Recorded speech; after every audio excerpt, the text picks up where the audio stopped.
Hey guys, कैसे हो आप सब। टुडे इज़ अक्षय तृतीया और हम सब आज अक्षय तृतीया के बारे में बात करेंगे।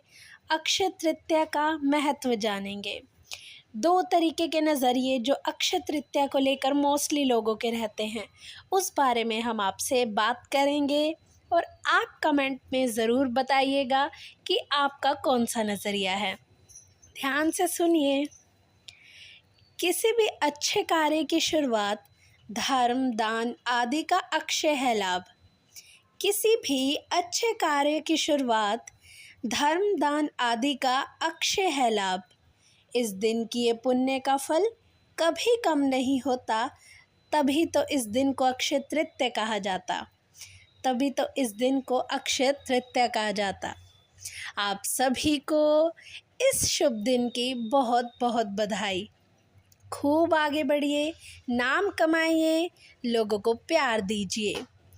ये दुआ भी अक्षय होगी मेरी क्योंकि अक्षय तृतीया के दिन दे रही हूँ।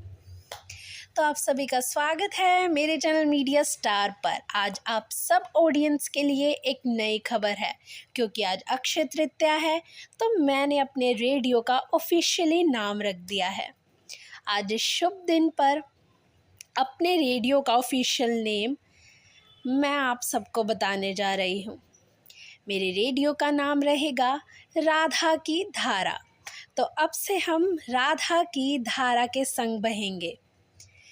तो हम बात करेंगे सबसे पहले अक्षय तृतीया को लेकर पहला नज़रिया जो लोगों का रहता है। अक्षय तृतीया जैसे कि नाम से ही क्लियर होता है, अक्षय। इस दिन कोई भी अच्छा कार्य किया हुआ या कोई भी पुण्य, दान आदि जो भी उसका लाभ जो आपको मिलता है वो अक्षय हो जाता है, अमर हो जाता है। उसका लाभ, उसका फल, उसका रिज़ल्ट पूरे जीवन भर आपके साथ रहता है। इसलिए कहते हैं इस दिन खूब कीर्तन कीजिए, खूब दान कीजिए एंड एन्जॉय इट। जैसे अभी हमने बात की कि अक्षय फल मिलता है अक्षय तृतीया पर। साथ ही इस दिन को लेकर काफ़ी सारी और मान्यताएं हैं। जैसे कि इस दिन कहा जाता है भगवान विष्णु के छठे अवतार परशुराम जी का जन्म हुआ था। साथ ही कहा जाता है कि इस दिन से सतयुग और त्रेता युग की भी शुरुआत हुई थी। और जैन धर्म में तो इस दिन व्रत करने की बेहद ही खास परंपरा है। जैन धर्म में इस दिन व्रत रखने का बहुत लाभ मिलता है।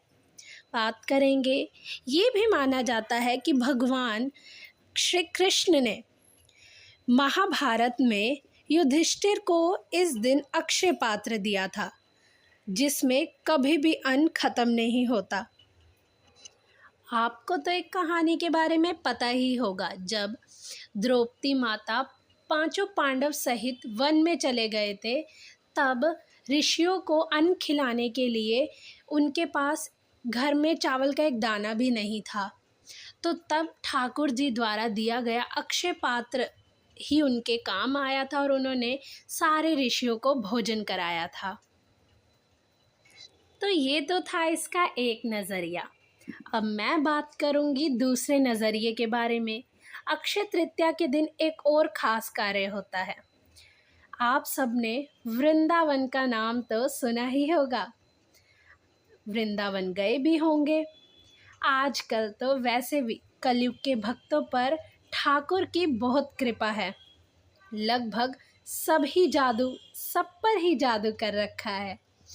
कोई एक आधा ही होगा जो इस प्यार से अछूता होगा।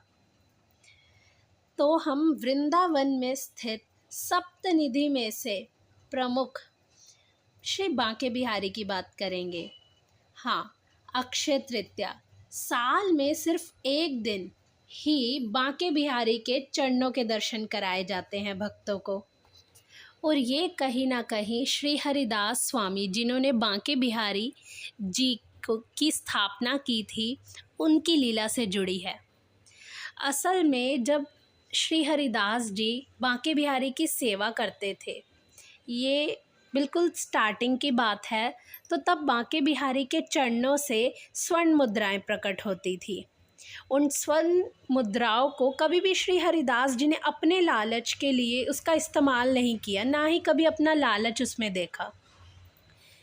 तो वे हमेशा ही उन स्वर्ण मुद्राओं से ठाकुर जी की सेवा, भोजन, ब्रजवासियों के लिए भोग की व्यवस्था करते थे, मतलब सेवाओं में इस्तेमाल करते थे। लेकिन हर कोई तो उन जैसा महान या पवित्र नहीं है, इसीलिए कलयुग के भक्तों का ध्यान स्वर्ण मुद्राओं पर, मतलब ऐश्वर्य धन दौलत पर ना पड़कर सिर्फ भगवान में मन लगे, इसीलिए उन्होंने आगे के लिए बांके बिहारी के चरण ढक दिए और इसी कारण से भक्तों का मन ठाकुर में लग पाए और केवल साल में सिर्फ एक दिन अक्षय तृतीया के दिन ही ठाकुर के चरणों के दर्शन कराए जाते हैं। है ना कितनी मस्त लीला, कितनी आनंद देती है ये लीला। अब इसी से ही जुड़ी एक शायरी सुनिए। हर कोई भक्त श्री हरिदास जी जैसा नहीं, उन्होंने किया वो सही। हर कोई भक्त श्री हरिदास जी जैसा नहीं, उन्होंने जो किया वो सही। ठाकुर के चरण छुपा स्वर्ण मुद्रा से बड़ा, हमें उनका श्रृंगार दे दिया। श्री हरिदास जी का भाव बड़ा पवित्र, उनकी लीला से अक्षय तृतीया का दिन सबसे खास है। बिहारी जी के चरणों से पर्दा उठने की बात है। बिहारी जी के चरणों से पर्दा उठने की बात है, वो दिन खास है। हाँ, ये दिन खास है।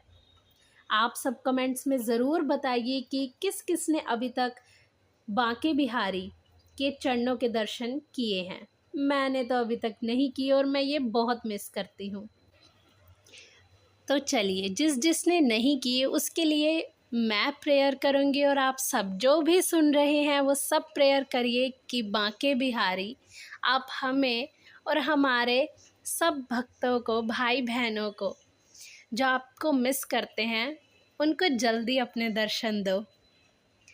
तो चलिए, आज अब इस टॉपिक का वैसे तो कोई अंत नहीं है, लेकिन हम एक और छोटी सी प्यारी सी शायरी के साथ इसका अंत करेंगे। मेरा भाव जो मेरे मन में आया, मैंने उन्हें शब्दों में पिरोने की कोशिश की। बांके बिहारी को आज अक्षय तृतीया पर ये पायल के रूप में मेरी शायरी भेंट, मतलब शायरी के रूप में ये पायल भेंट। पहुँच तो नहीं सके वृंदावन, यहीं से ही उनको रिझाना चाहते हैं। बिहारी जी, मन करता है तुम्हें पायल पहनाऊं। बिहारी जी, तुम्हें मन करता है पायल पहनाऊं। छुपके से पायल के बहाने तुम्हारे चरण छू लूं। फिर तुम्हारे चरणों की धूल को माथे पर सजाऊं। बिहारी जी, मैं तुम्हें पायल पहना लूं। जी करता है तुम्हें पायल पहनाऊं।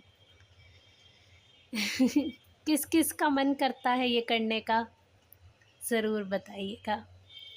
जुड़े रहिएगा, सुनते रहिएगा मेरे साथ मीडिया स्टार पर, नहीं राधा की धारा पर। राधे राधे।